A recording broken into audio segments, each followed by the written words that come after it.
How to set up white balance on Insta360 X5. So once your device is on, swipe towards the right-hand side to access settings. Then you can see white balance option. Tap on it. Now you can set white balance settings to auto.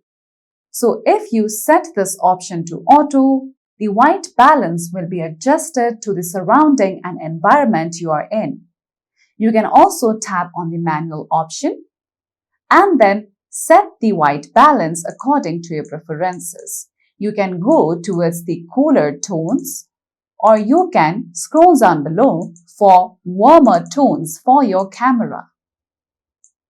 Now choose a setting accordingly, and then you can go back and start recording a video or take a photo on your Insta360 X5 device. So that's all for today's video, and at last, don't forget to subscribe to our YouTube channel.